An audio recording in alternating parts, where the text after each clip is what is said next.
Diqqət, sizinlə işimiz var. İş qurmaq, mövcud biznesini böyütmək, karyerasında irəliləmək istəyənlər üçün Nərmin Aşurzadə ilə idarə etmənin əsasları başlayır.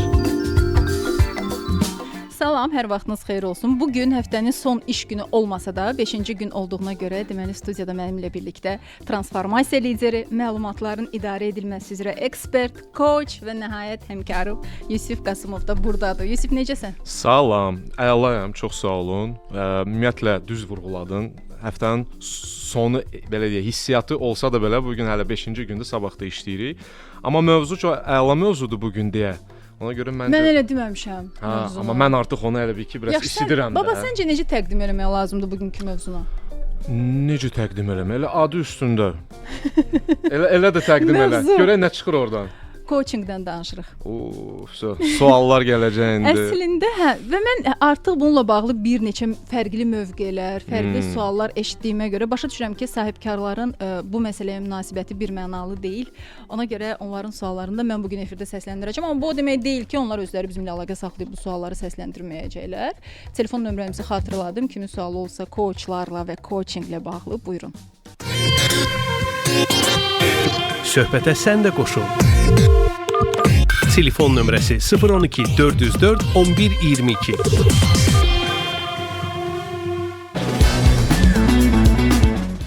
Coach kimdir, nədir, nə vaxt yarandı? Gəl mənə sənə cavab bir sual verim. Sən özün, məsəl üçün coach terminologiyası ilə, coach sözü ilə rastlaşanda onu necə anlayırsan? Nə assosiasiya verir sənə? Mən artıq axı bilirəm, biraz bilirəm də. Sən belə düşünürsən ki, bilirsən də. Yox, mən məsələn ən azı danışmışam bir neçə coachla. Düzdür, bəzi məqamlar var ki, belə sual altında qalıb, indi onları da soruşacağam. Amma təxmin edirəm ki, coachlar özləri haqqında belə deyirlər də, biz sual verən daha çox, sizi suallarla müəyyən hərəkətlərə təşviq edən motivator deyirlər, amma sualla sanki kömək edirlər ki, sən həyatda öz karyerada ola bilər, həyatda ola bilər, öz yolunu, istiqamətini tapasan. Mən belə bilirəm. Okey, burada əsas sual ondan ibarətdir ki, siz o sualları nəyə görə verirsiniz? Elə oturduğu yerdə sual verirsiniz. Mövzu ondan ibarətdir ki, bu biraz sonranın məsələsidir ki, coach görüşür, başlayır sual verməyə və həm bayaq bildirdin ki, biznesdə olanlar belə elənir bu mövzu ilə əlaqəli və s. Bütün insanlar indi hal-hazırda coaching mövzusunda böyük suallar toplusu ilə rastlaşır. Səbəb, çünki onun peşəkarların sayı o qədər də çox deyil. Sən deyəndə ki, mən bir neçə coachla da görüşdüm, mən ilk olaraq beynimdə fırlatdım, okey, təhlükəli zonadır deyəsən, maraqlıdır kiminlə görüşüb, nələr danışıblar və s. Çünki başqa istiqaməti getmək təhlükəsi çox yüksəkdir hal-hazırda bizim bazarımızda. Amma o izahatı verdin. Okey. Başa düşdün ki, səhv adamlarla danışırsan. Yox, qətiyyən. Yəni üstdən yanaşsaq, bəli, hardasa bu oxşarlıqlar var. Ümumən doğrudur. Amma çalışacağıq bu gün biraz bu mövzuya daha da belə detallı toxunaq. Əsasən coaching münasibətləri ümumiyyətlə iki fərdin arasında necə formalaşa bilər sualına bir cavab tapaq. Burada yalnız bir cavab var, iki yetkin şəxs arasında. Çünki əgər insan coachun yanına gəlir, o hətta bilməyə də bilər ki, ona lazımdırmı yoxsa yox, eşidib, maraqlanıb, gəlib ki, mənə coach lazımdır. Gəlir görüşə və əgər orada müəyyən olunmursa ki, bu insan ümumiyyətlə coachinga hazırdırmı, hazır deyilmi, onun keçmişlə bağlı, indiki zamanla bağlı bir çox suallara hələ də var, qapalı deyil və onlar işlənilməlidir. Coaching münasibətləri peşəkarlar tərəfdə əgər varsa orada, yəni ümumiyyətlə yaranılmır. Yəni ki, insana coach orada artıq stop sözünü deməlidir və deməlidir ki, yəni hələ də məqamlar var. Keçmişlə bağlı, uşaqlıqla bağlı, başqa məsələlərlə bağlı terapevtik qapılar deyilir ona. Yəni terapevtik məsələlər var ortalıqda. Siz onları aradan qaldırmayınca biz coachinga keçə bilməyəcəyik. Yəni biz bir coachun yanına gedənə qədər birinci bir psixoterapevtin yanına getməliyik. Siz bilmirsiniz onu hələ ki. Amma məsələn peşəkar coachun yanına bunu bəlli edə bilərsiniz. Ortaya çıxa bilər belə bir məsələ. Çünki adətən professional peşəkar coachlar ilk görüşü tanıtım görüşü edir. Məsələn, eşitmisiniz ki, coach var, müraciət etmisiniz, gəlmisiniz görüşə. təbii ki, müəyyən bir diskussiya formalaşır, tanış olursunuz. Coach başlayır bəzi suallar vermək ki, okey, nə üçün gəlmisiniz, özünüz haqqında danışın, digər məsələlər. Oradan artıq kontekstə uyğun olaraq bəlli olur ki, burada mövzu coaching mövzusu deyilmiş. Belə də ola bilər.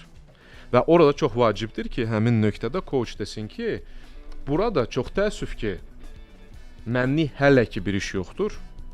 Mən tövsiyə edərdim sizə, buna bir etika biz deyirik ki, yəni coach etikasıdır ki, sizi mən yönləndirə bilərəm, məsəl üçün digər bir mənim həmkarıma, digər bir çevrəmdə olduğum bir peşəkara, hansı ki terapevtdir və sizin sadaladığınız mövzulara o daha sizə yaxşı qatqı verə bilər.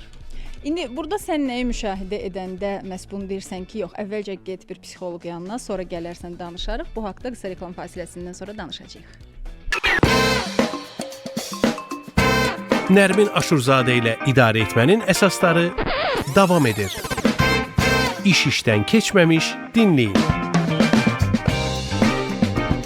Biz orada qalmışdıq ki, yaxşı coach hansı məqamda deməlidir ki, pasient deyirsiniz də siz, yoxsa nə deyirsiniz? Yox, qətiyyən. Yəni tərəf müqabili, professional dillə desək coachi deyilir.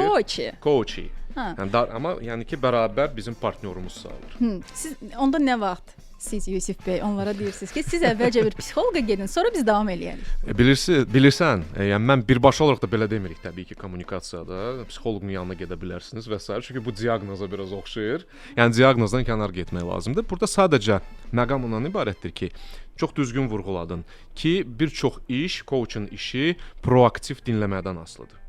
Əgər mən sual verməklə o müddət ərzində çox aktiv şəkildə dinləyirəmsə tərəf müqabilimi, mən artıq başa düşürəm ki, bir çox hallarda ya keçmişə doğru məqamlar var onun deyilişində, ya travmatik effektli keçmişdə olmaya bilər, gündəm də ola bilər.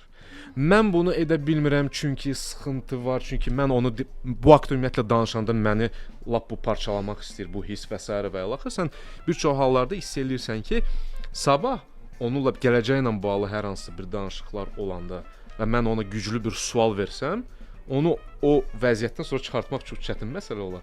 İlişib qala bilər həmin кейsin içində, konkret insanla bağlı olan keysdə və bütün mövzunu biz onun haqqında danışacağıq. Yəni ümumiləşdirmə etsək, adam əgər keçmişə bağlı qalıbsa, onda getsə psixoloqa, psixoterapevtə, o daha yaxşıdır. Gələcəklə bağlı hədəfi varsa, səndən. Həm keçmiş, həm də travmatik istiqamətli olan məsələlər olsa, keçmiş dediyim kimi olmaya da bilər. Gündəmdir. Gündəlik surətlə nə iləsə rastlaşır, planları var. Amma hər dəfə nəyisə biz gələcəklə bağlı danışanda, planlayanda qayıdır yenə bu nöqtəyə ki, bu olmasaydı, bu olmasaydı mövzusu travmatik effektlə qarşılanırsa, 100% orada mütləq şəkildə yəni terapevtik effektlər var. Bəs yaxşı coachun meyarları var, məsələn 3, 5 ki, ən azı bu sertifikatı olmalıdır, öz nə bilim boyu bu qədər olmalıdır, səs tembri belə olmalıdır. Nəsə belə bir şeylər var? Yox, insan olmalıdır birinci növbədə və insanları hiss etməlidir, onları duymalıdır. Empatiya hissi ilə onları qarşılamalıdır, amma digər tərəfdən də başa düşməlidir ki, onların danışdıqları onlara aiddir. Coacha yox. Əgər o başlasa, bilirsən mən necə edərdim sənin situasiyanda kəlməsindən. Əgər başlasa variantlar sadalamağa ki, bu düzgün deyil, əslində belə olmalıdır və s. artıq coaching prizmasından çıxmış olur və artıq o müzakirələr uğurlu coaching nümunəsi deyil. Ona görə maksimum çərçivədə saxlamalıdır özünü, amma qarşı tərəf o coachun onun yanında olmasını hiss etməlidir. Bir, o onu dinləyir hissini hiss etməlidir. İki, və onun sualları həqiqətən düşündürür hissini hiss etdirməlidir. Amma hamımızın belə bir dostu var da. Yəni onunla danışanda yəqin ki, o bizə elə gəlir. Doğrudan. Çünki bilmirəm, yəni elədirsə şanslısan.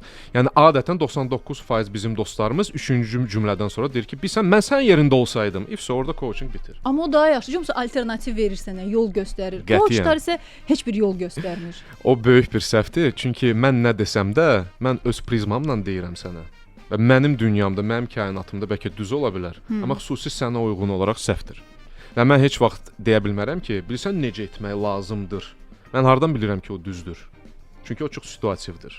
Nə vaxtsa necəsə hansı bir situasiyada xüsusi meyarlar əsasında bu uğurlu olub deyə Mən onu bayraq tutub hamıya bu uğurlu bir şeydir deyə bilmərəm. Mən öhdəliyi özlərimə götürə bilmərəm. Başa düşürsən? Yusuf, amma nə qədər adam var başa düşmür ki, onlar konkret nəyə görə coacha pul verirlər? Yəni niyə pul ödəniş edilir? Nə edir coach?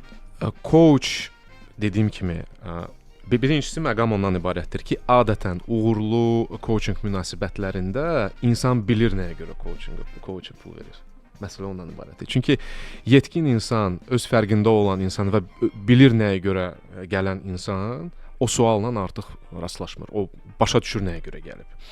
Üstəlik, bax sənə deyəcəm, çox maraqlı bir fikirdir o.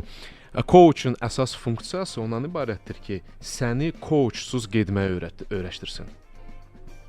Başa düşürsən də? Asılı etmir. Asılı etmir. Amma yenə də ilkin addım qarşı tərəfdən gəlir. Coach heç vaxt bazara çıxıb mən coaching edirəm, gələ bilərsiniz məni tapın, mənim nömrəm budur demir heç vaxt. O bu səriştə sahibliyi olduğu haqda bildirir təbii ki. Yəni mənim belə bir təcrübəm var və s. Özləri çıxırlar, özləri tapırlar və artıq ilk görüşdən sonra bəlli olur ki, dediyimiz məsələ mənimi tapmalıydın, yoxsa sənin yolun biraz başqadır. Başa düşürsən nə? İndi nə qədər adam qulaq asır sənə və düşünür ki, mən də ola bilər. Bu iş nə var ki eləməyə? Mən də bir coach ola bilərəm. Əslində 80% insan keyfiyyətlərinə bağlıdır deyə. Mən düşünürəm ki, hardasa mən razılaşa bilərəm. Amma Pareto prinsipi ilə getsək, digər 20%, sənin 20-yə məsələsidir. Digər 20% bu təhsildir, bu praktikadır, öz üzərində çalışmaqdır. Çünki mütləq şəkildə sən özünü belə deyək də istiqamətləndirə bilmirsənsə, öz emosiyalarına sahib deyilsənsə, özünü dinləyə bilmirsənsə və özün yetkin insan deyilsənsə, şəxsən, sən digərlərini coaching edə bilməyəcəksən. Bu bir mənalıdır. Kimsə onu özü haqqında başa düşür, görəsən. Amma bu əsas sualdır və adətən kimlərlə ki sən görüşdün, kimlər ki özlərini coach belə deyək də adlandırır və edir. İlk sual mənim şəxsən öz peşəkar sualım onlara o olur ki, yəni sən özün hazırsanmı ki, digərlərində coaching eləyəsən? Çünki bu sertifikatla əldə olunan bir şey deyil. Bunu gedəsən 3 günlük və 3 aylıq kurs keçəsən, praktika keçəsən, qaydasan, ona zaman lazımdır və mütləq şəkildə öz üzərində çalışmaq lazımdır. Amma plus ondan ibarətdir ki, sən həqiqətən coachinglə bağlı bir tədris keçirsənsə, o tədrisin praktiki tərəfi çoxdur. Sən saatlar deyilir də ona, sən saatlar keçməlisən ki, sessiyalar etməlisən, görüşməlisən, özün həm coach olaraq, sonra dəyişirsən rolu, özün coach olursan və s. və o müddətdən sonra sənə o sertifikatı, sənə o rolu, belə deyək də, o adı vermiş olurlar. Çox gözəl tərtib ediblər. O beynəlxalq sertifikatlaşmalar mütləq şəkildə o praktikadan həyata keçirilir və plus ondan ibarətdir ki, Nərmin, sən özündə bu təhsil müddətində özünü püxtələşdirirsən, öz üzərində çalışırsan və bəzi öz məqamlarını belə düzəldirsən və səsləndirirsən sessiyalarda. Özünə daha çox xeyir olur əslində. O hazırlıq müddətində necəsə özünü hazırlayırsan. İdealdırmı? Səndən asılıdır. Nə qədər sən özün buna hazır olsan, nə qədər sən həssaslığını göstərsən və bir çox məqamlara toxunmuş olsan bu müddət ərzində, gələcək sənin coachlərinə belə bu böyük bir təsir göstərəcək, müsbət nöqteyi nəzərdən. İndi deyək ki, kimsə bir özünə coach axtarır və ya artıq gedib yanına. Bəli. O nədən başa düşə bilər ki, bu coach onun üçün doğrudan da faydalıdırmı, o nəsə əldə elədi ya yox? Əla. Gəl buradan başlayaq. Mən yenə də meyarlar toplusu və checklist hazırlamışam bu gün də ki, sənin getdiyin insan coach deyil. Əslində necə başa düşsün? Onları sadalayaq. Onlardan kənar olan məsələlərdə demək ki, düzgün adamın yanına getmisən. Deməli, birincisi 3 və 4 görüşdən sonra hər şeyi həll etməyi vəd edən və söz verən coach. Deyir ki, bax siz gəldiniz, mən sizin probleminizi başa düşdüm. 4 seansa super olacaq. Bax belə bir ismarış, cəlbedici ifadə, satış yönümlü bir ifadə. Belə bir söz ifadə eşitsəniz, sizin üçün bir qırmızı bayraq olmalıdır ki, nəsə burada düzgün getmir. Çünki bu coachdan birincisi aslı deyil. O gedişat və müddət aslıdır coachdən. Coachi nə vaxtsa gəlib deyir ki, özü mən stop eləyirəm. Mən artıq istədiyimə nail olmuşam. Mən belə hiss eləyirəm və biz də coachlar həmin hissə hörmətlə yanaşmalıyıq ki, yox, sən səhv düşünürsən, o qədər hələ yol var və s. O deməkdir ki, kimsə özünə bağ tikir. Belə bir söz var. Niyə Belə də bir yox? söz var. Niyə də yox? Niyə də yox, amma bu mövzuda yox məncə. Razıyam. Çünki burada insanlar ortadadır, onların müqəddəratı, onların taleyləri, onların qərarları və s. və axır. Ona görə bu birinci qırmızı bayraqdır mütləq. Əgər belə bir gözlənti yoxdursa, sizə bir enerji praktikaları aşılayan bir coach. Siz biraz yoga ilə məşğul olun. Siz başlayın, nə bilim, nəfəs praktikalarına və s. Bilirsən necə? Sadəcə söz kimi bunu bildirir və sən görürsən ki, bunun arxasında bilik yoxdur. Çünki sən yoga ilə məşğul ol deməyin arxasında onun praktikalarını sənin tərəfindən aparması məsələsi var da. Maşallah indi hal-hazırda bizim ölkəmizdə də bu artıq populyardır. Yoga məşqçiləri və s. Amma bu insanlar bu istiqamətdə çalışmış və özünü sübut etmiş insanlardır. Mən sadəcə bir coach olaraq yenə də diaqnoz qoya bilmərəm. Nərmin, məncə burada yoga çox kömək eləyər. Baxın, enerji praktikalarınıza yönəldin özünüzü və s. Bu da sənin üçün bir siqnal olmalıdır ki, mən nə ilə gəlmişəm? Heç ona bu haqda heç sual da verməmişdim. Necə apardı o tərəfə məni? Bu da bir şeydir. Mən bilirəm sizə nə lazımdır ifadəsi. Evrika kimi səsləndirir bunu. Mən bilirəm sizə, məndə resepti var. Bu su. Bu altını vurdu coach. Bu o deməkdir ki, burada coachluq bir zərrə qədər də bir şey yoxdur. Burada sadəcə sənə bir biznes layihə kimi baxır. Nə dərəcədə çox gələrsən, o qədər çox qazanacaq. Çünki adətən coachlar avans almağı, yəni adət eləyirlər ki, məsələn, adətən elə olur. Yəni görüşdən əvvəl müəyyən bir avans ödəniş edirsən, ondan sonra da müəyyən bir formada, yəni bir hansı formada? Ayda bir, yoxsa həftədə? O da artıq sizin aranızda birinci görüşdə, əgər hər şey okeydirsə, müəyyən bir verbal saziş əldə olunur ki, biz hansı tezliklə, harada, nə haqqda danışacağıq? Mövzular da təbii ki, coachdan gəlir, coachdan yox. Məsəl üçün, coach deyə bilər ki, məni əsasən maraqlandıran mövzular karyera, şəxsi həyat və özümü, məsəl üçün də öz fərqindəlik kəsidir. Mən özümü adətən belə deyək, dəyərsizləşdirirəm həmişə. Öz dəyərimi bilmirəm. Məsəl üçün, əsas 3 blok bunlardır, okey? Və yavaş-yavaş sonra bu bloklar üzərindən artıq yürümə prosesi başlayır. Və əgər, yəni o mövzularda hiss olunur ki, coach məsələni uzadır və burada konkret olaraq belə deyək də bazar münasibətləri hiss olunursa, vəziyyət yaxşı deyil. Belə. Dördüncüsü, manipulyasiya edən, məsəl üçün deyir ki, qardaş, sən məsələn çox mürəkkəbdir. Coaching etmədən düzəlməsi deyil. Bu nə deməkdir? Səni bağlayır özünə, prosesə. Bu da bir dəyərsizləşdirmə mövqeyidir. Yəni, mənsiz alınmayacaqsan da. Sən tək fərd olaraq o yolu keçə bilməyəcəksən. Sənə mütləq mənim kimi insan lazımdır. Çünki mən nədir? Mən bilirəm sənə nə lazımdır. Bu da problemli keysdir, həqiqətən. Çünki coach elə eləmir. Yəni sən tez-tez eşidirsən bunu coachlardan? Mən rastlaşmışam özüm vaxtilə bunu belə deyək də öyrənəndə.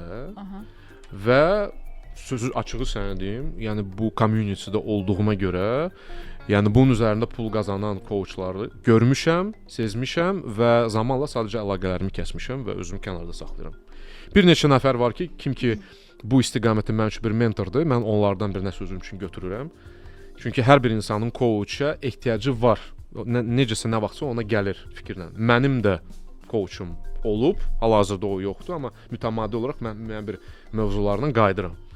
Çünki nə qədər mən özümə bunu etiraf etmişəm prosta sadəcə vaxtilə ki, mən özümü coaching edə bilmərəm. Bu normal haldır. Və adətən belə bir praktika yoxdur.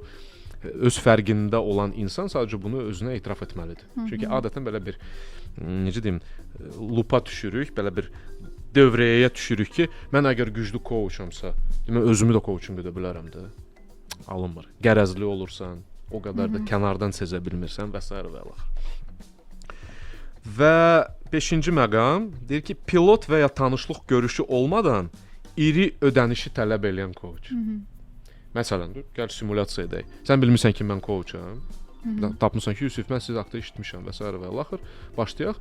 Mən də səninlə bu tanıtım görüşü etmədən artıq deyirəm ki, bu lap gözəl. Saatı bu qədər. Nərmin xanım. Yəni sən bilməyə bilərsən bunu. Deyə bilərsən ki, bu normaldır, yəqin ki, belə eləyirlər. Amma elə etmirlər. Güclü və peşəkar coachlar tanış olmadan, o dediyimiz verbal sazişi yaratmadan, gedişatı bəlli olmadan qiymət haqqında ümumiyyətlə danışmır. Onda qiymət burada insanlara, кейslərə görə fərqli ola bilər. Yox, qiymət fiksdir. Yəni mənim coach olaraq saat məsəl üçün taksam, ödənişim bu qədərdir. Amma sən bunu sonradan deyirsən artıq, hər şey bəlli olanda. Amma məncə bu doğru deyil axı. Bəzi insanlar var ki, onların problemi daha böyük, daha çətin, daha çox enerji sərf ediləcək, daha çox bilik sərf olunacaq ola bilər. Bəziləri var ki, yəqin daha rahatdır. Onu axı sən əvvəlcədən deyə bilmərsən onu. Sən necə başa düşə bilərsən birinci görüşdən ki, o sənin məsələn gərgindir, mürəkkəbdir, amma səndə isə rahatdır. Belə bir şey yoxdur. Hərəsinə görə, hər bir insana görə onun кейsləri ən mürəkkəb və çətindir. Razılaşarsan. Və ona görə ən ideal yanaşma ondan ibarətdir ki, coachun saatlıq və ya seanslıq fiks qiyməti var. Və o deyir ki, yəni biz sizinlə belə bir tezliklə görüşəcəyik. Mənimlə bir görüşün qiyməti budur və onun müqabilində mən sizə bu məsələlərdə dəstək olmağı vəd edirəm. Aydındır. Bu 5 əsas məqam. Bunlar varsa deməli yaxşı coach deyil. Yəni yaxşı coachdir və qırmızı bayraq deməkdir. Və bax dediyin o rəylər və fikirlər. Yəni ki, insan haqqında ümumiyyətlə bir fikir toplamalısan əvvəl. O sosial mediada sənin belə deyək, peşəkar çevrəndə soruşmalısan ki, məsələn də belə mənim tanıdıqlarımdan özünü sübut etmiş, vəroc bir karyerasında hər bir şeydə yaxşı olan, amma yenə də coaching yanına gedənlər kim var? Məsələn, onları tapıb, onlardan bir sorğu-sual etmək ki, kimin yanına gedirsən, amma bunu açıq demirlər bəzən. Bəlkə də. Bu gizli də qalır. Amma kimsə var ki, onu bildirir. Əgər bildirirsə biz şanslıyıq bu haqqda eşitmək. Məsələn, və onu sorğulamaq ki, detalsız, filansız təbii ki, mövzuya girmədən necə dəyərləndirərdin prosesi? Çünki mən də hiss edirəm ki, məndə də o ehtiyac var mövzusunda. Necəsə orada da bir siqnal ala bilərik ki, bu deyəsən məsləhətli adamdır. Şarlatana oxşamır. Gedim onun yanına. Amma sən təsdiqləyirsən də, yəni coachun əsas işi sual verməkdir.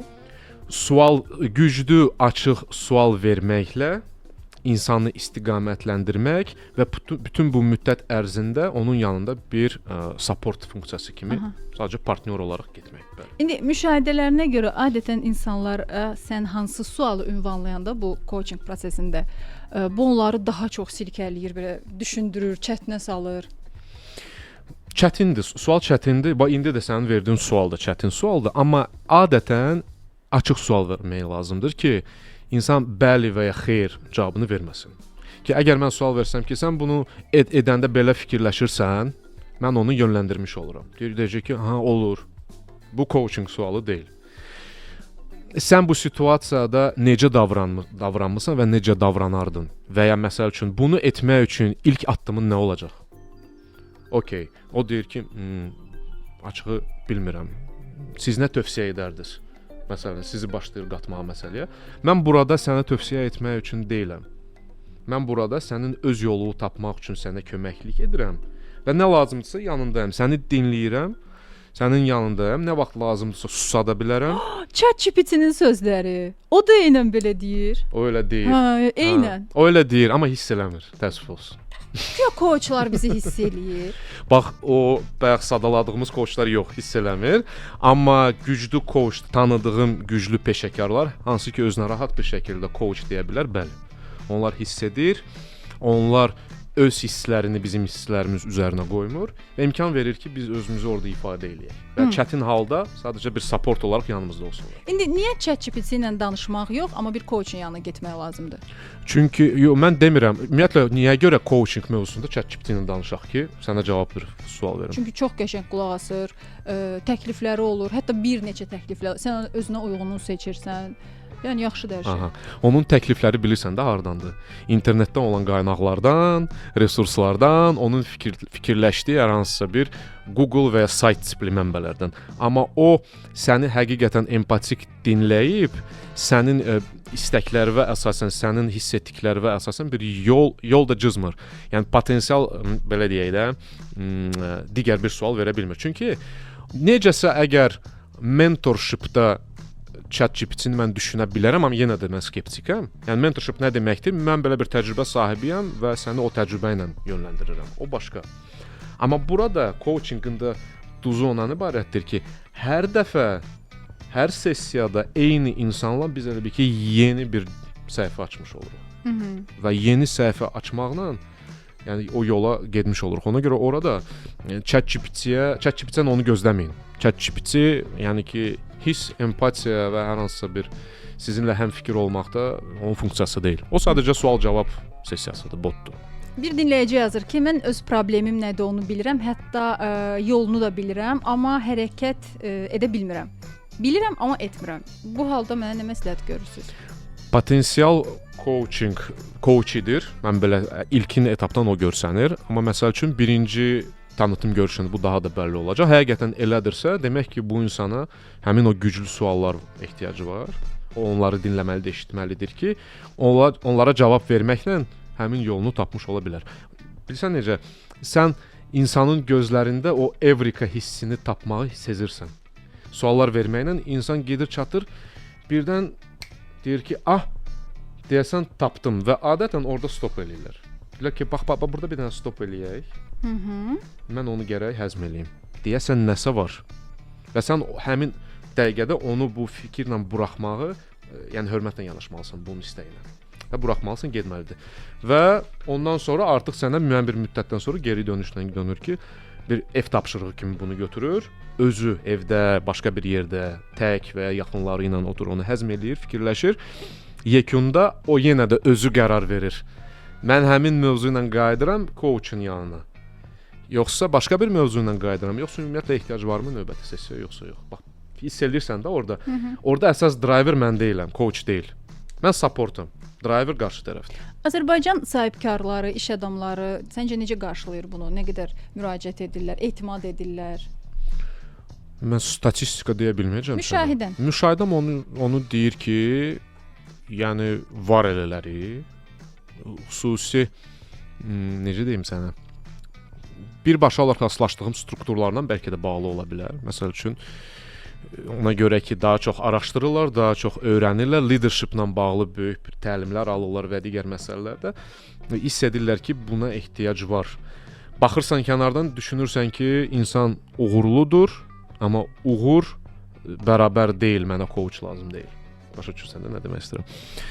Və oradan deyə bilərik ki, yəni var elələri çox deyil, amma var və müraciət də edirlər və mən bildiyim qədərilə məsəl üçün elləri var ki, xaricdə olan coachlara çıxırlar, onlarla işləyirlər. Elləri var ki, məsəl üçün bizim əcnəbi deyəndə bizim lokal yerli coachlarla işləyirlər və s. Deyim ki, bu bir tendensiyadır, xeyr, tendensiya deyil. Çünki o tendensiya olsaydı, o zaman biz deyərdik ki, bir çoxları öz fərqindədir və rahat bunu qəbul edirlər ki, mən filan pozisiyada olsam da, mənə hələ də qarşımda əyləşən, mənə sual verən lazımdır. Onlar o qədər çox deyil təəssüf. Bir də məsələn, coachlar sanki kənardan müşahidə belə edirəm ki, onlar daim səni dəyişmək istəyirlər. Yəni həmişə təklif edirlər ki, özünün daha yaxşı versiyası ol. Ola bilərsən, potensial var, biraz dəyiş. Yəni, hər kəs mi dəyişməlidir? Bax, məsələ o, yenə bu da növbəti bir red flag ola bilər mənim siyahımda. Yəni yenə çağırış tipli mesajlar varsa, nəsə sizi təşviq edirlərsə, demək ki, coaching eləmirlər sizinlə. Yenə də qayıdırıq o məsələyə. Çünki o coachun leksikonu deyil. Sən bunu edə bilərsən, gəl bunu düşünək. Məncə səndə o potensial var. Sən hardan bilirsən o potensial var, yoxsa yoxdur? Ancaq insan özü bilir o potensialı. Əgər coaching nöqteyi nəzərdən biz baxırıqsa. Əgər sən onun rəhbərisənsə, mentorusansa, sənin funksiyan onu karyera yolu ilə böyütməkdir birbaşa, o başqa bir şeydir. Amma coaching funksiyası yenə də məsəl üçün mən karyerada böyümək istəyirəm mövzusudursa, mən coach olaraq bax, mən sənə öz təcrübəmdən danışım kəlməsi ilə başlamamalıdır. Mənim 20 illik stajım var. Bax, mən filan işdən filan işə keçəndə sən indi narahatsan, qorxursan bunu etmək. Amma qorxma, et. O sözü deməkdən çəkinməliyik. Çünki o addımdan sonra gələn öhdəliyin altından çıxa bilməyəcək. Heç bir coach onun altından çıxa bilməyəcək. Sizdə heç bir məsuliyyət olmasın da. Bir növ elə də qarşılana bilər. Amma coach belə bir məsuliyyəti üzərinə götürür ilkin addımlarda öz coachisi ilə birlikdə ki, bu tam konfidensial bir mövzudur. Burada, bu məkanda bizim aramızda danışdığımız mövzu başqa heç yerə çıxmır. Bu birinci öhdəlik. İkinci öhdəlik ondan ibarətdir ki, mənim suallarım səni zədələməməlidir və sənə hər hansısa bir mənfi enerji ötürməməli. Səni düşündürməlidir, bəli. Sən bu görüşdən fikirli, plan cızmağa meylli çıxmalısan, amma zədəli yox. Hayda, biz nə çətin mövzudan danışdıq, getdim bir həftəlik fikrə pis nöqteyi nəzərdən. Yox, onun da öhdəliyi məndə var və nəticə öhdəliyi də. Çünki yekunda axı istər-istəməz nə qədər danışsaq da, altruist olsa da, coaching da bir peşədir, hansı ki monetizə olunur və pul gətirir. Düzdürmü? Bəli, ona bağlamamalıyıq və deməməliyik ki, yəni filan şey olacaq və ya sən mənsiz getməyəcəksən, 3 illik mənənsən və gedək hər dəfə kalkulyatorla bu məsələ yanaşaq. Yox. Amma yekunda təbii ki, bu uğurludursa, istənilən halda bu bir insan, bir fərd olaraq Sarafan radiosu kimi yaxınlarına, kolleqalarına necəsə bunu çatdıracaq istər-istəməz. Və bu image mövzusudur. Bu imicin öhdəlik mövzusudur və nəticədə digər insanların yavaş-yavaş məsəl üçün sənə bir peşəkar olaraq, bir brend olaraq gəlməsi deməkdir. Başa düşürsən nə demək? Bir də deyəsən psixoloqların etikasında belə bir yanaşma var ki, yəni kimdən pul götürə bilmiriksə, yəni bizə yaxındırsa, doğmadsa, biz ona terapiyada keçə bilmərik. Deməli biz yaxınıq da burada ziddir. Sizdə də belə bir anlayış var ki, məsələn biz tanışıq, qohumuq, qardaşıq, həyat yoldaşıyıq. Ona görə mən sənin coachun ola bilmərəm. Qısa reklam fasiləsindən sonra. Nərmin Aşurzadə ilə idarə etmənin əsasları davam edir. İş işdən keçməmiş dinləyin. Bugün Yusif Qasımovla birlikdə biz coachlar və coaching haqqında danışırıq. Orada qalmışdıq ki, bəzən psixoloqlar deyir ki, əgər mən kimdənsə pul götürə bilmirəmsə, yəni bizim münasibətimiz o qədər yaxındırsa, biz bir ailəyik, dostuq, onda mən sənin psixoloqun ola bilmərəm. İndi maraqlıdır ki, coachlarda belə yanaşma var. Var, amması var orada və bu amma pula bağlı deyil. Daha çox o bilsən hardan qaynaqlanır? Qərəzli mövqe sahibi bəlkə olmağından. Çünki məsələn, şərti deyək də, ailənin üzvüdür və ya mənim həyat yoldaşımdır, çox şərti. Mən coacham və o deyir ki, bəlkə mənə də coach eləyəsən, coaching eləyəsən. Mən özüm də o tərəfdə deyəcəm ki, xeyr və özü də istəməz. Nəyə görə? Çünki istənilən halda qarşı tərəf tam rahatlıq əldə edə bilməyəcək. Səbəb çox bəlli. Çünki sən onu tanıyırsan, sən onun кейslərini yuxarı-aşağı bilirsən, hər hansısa bir kritik nöqtələrdə, münaqişələrdə bunu xatırlada bilərsən, üzünə vura bilərsən 100%. ki, olur. Çünki keçən dəfə emosional zəkadan danışdıqda hamı emosional özünü idarə edə bilirmi? Xeyr, bir dənə coşdu. Dedi, "Hə, buna görədir." Bax buna görədir. Bildim indi nəyə görədir. İnsanı tam parçaladı da mental olaraq.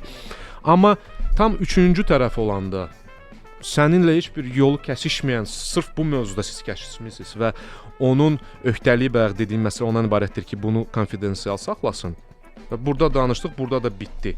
Qarşı tərəfdə rahatlıq yaradır və o daha da səmimi, daha da həssas yanaşa bilər. Bəs səncə menecerin ümumiyyətlə coaching bacarığı olmalıdır? Onun belə bir öhdəliyi var? Öhdəlik artıq deyə bilərəm ki, bəli, öhdəliyi var. Müasir liderlərin öhdəliyidir. Coaching style leadership, yəni insanları belə deyək də, əməkdaşları dinləmək, onlara empatiya ilə yanaşmaq, onları əgər həqiqətən bax yenə də burada çox belə bir məqam var. Situativ leadership mövzusu var. Bu çox dərin mövzudur. Lider başa düşməlidir. Bax bu case, bu məsələ coaching tipli məsələdirmi? Yoxsa yox, necə başa düşəcək? 1. Qarşımdakı insan öz fərqindəliyi yüksək olan yetkin insandır kimdən ki biz coaching tipli belə deyək də münasibət qura bilərikmi? Qura biliriksə o mənə inanırmı? Onun etibarı varmı? Adətən birbaşa line managerlə işçi coaching münasibətlərinə girmir. Səbəb bayaq dediyim məsələ. Çünki gündəlik işləyirlər, bütün məsələlərdən xəbərdardır. Sabah nəsə olduğu yerdə deyəcək ki, indi. Ona görə bir çox şirkətlərdə indi mentorship və coaching xidmətləri təşkil olunur və orada digər liderlər başqa strukturlardan şirkətdədir, amma başqa strukturdan səninlə gündəlik kəsişməyən və sənə söz o sazişi imzalayıb sənə öhdəlik üzərinə öhdəlik götürüb sənə söz verən ki, bizim danışdığımız orada qalacaq yanaşmasını sərgiləyən liderlərlə coaching yarana bilər. Və bu praktika var. Bir məsuliyyət varsa kiminsə qarşısında bu insanlar bir-birlərinin coachu ola bilməz. Hə, birbaşa bağlılıq, qərar vermədə, onun məsəl üçün də mən qərar verirəm ki, sən işdə qalacaqsan, yoxsa qalmayacaqsan və təsəvvür et ki, mənim emosional intellektim, mənim zəkam yüksək deyil. Mənim tendensiyam elədir ki, belə bir situasiyalar, münaqişələr olanda üzvə vururam. Sən belə insanla coaching eləyərsən, etmərsən. Sən özün etmərsən onu. Deyəcəksən ki, mən bunu etsəm, sabah mənim özümə qayıdacaq o. Mən nə eləyim və s. Amma mentor ola bilər. Mentoru da ola bilməz. Bilsən necə, biri var bir səriştə və funksiya çərçivəsində sənin yolu cızan sənin birbaşa rəhbərin. Bu başqa. Bir də var ki, ümumi olaraq karyera ilə bağlı, şəxsi inkişafla bağlı sənə istiqamətlər verən şəxs. Orada ziddiyyətlər istənilən halda yaranır. Yenə dediyim o sui istifadələr məsələsi, o qərəzli mövqelər məsələsi və insan faktoru. Çünki insan nə qədər üzərində çalışsan da, onu trigger eləyən və onu özündən çıxardan amillər var da. Var istənilən halda. Nə qədər o təcrübəli rəhbər olsa da belə.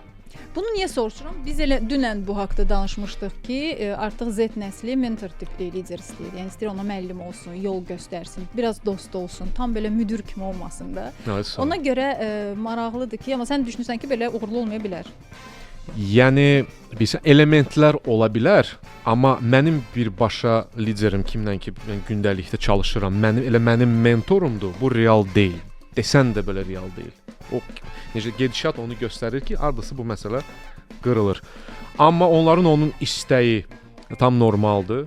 Keçən verilişdə yadındadır, mən öyle müdürlər, nə yaxşı ki sən artıq müdürlər mövzusu ilə yavaş mənə doğru gəlirsən. O müdürlərlə bağlı mən demişdim ki, insanlar artıq özünü idarə edəndirlər. Onlar belə deyək, öz yolunu özləri seçirlər. Onlara istiqamət verən, onları ilhamlandıran və yanında olan bir liderlər axtarırlar. Tam doğrudur bu. Amma sən mənim rəhbərimsən, mənim liderimsən, elə mənim mentorum da ol, elə mənim coachum da ol. Hər bir şeyi bir adamdan da istəmək bir şey deyil. Çünki potensial, səriştə və digər məsələlər ortaya çıxır ki, praktika onu göstərir ki, fərqli insanlar olsa daha yaxşı ola bilərsiniz. Aydındır. Yusif, mövzunu yekunlaşdırmaq üçün sonda nə demək lazımdır səncə? Sonda onu demək lazımdır ki, dostlar, coaching əgər ehtiyacı özünüzdə hiss edirsinizsə, demək ki, nəsə var, onu sınamaq olar. Bu proses tam sizin tərəfdən idarə olunan və sizin orada driver olduğunuz bir prosesdir. Əgər siz vurğuladığınız o qırmızı bayraqları hiss eləyirsinizsə, qorxmayın, çəkinməyin, vaxtında aradan çıxın, belə deyək. Amma sadəcə onun fərqində olmaq lazımdır ki, biz bu dünyada tək deyilik və belə insanlar ola bilər ki, gündəlik həyatda bizlə rastlaşmır, amma hər hansı bir кейsdə bizə bir dəstək olmaqla bizi bir, necə deyim, uğurlu istiqamətlərə yönəldir və bununla da hər şey bitir və biz sonra həmin həyatda onu sadəcə xoş bir sözlə və fikirlə yada salırıq. Belə. Təşəkkür edirəm, çox sağ ol. Minnətdaram, çox sağ ol.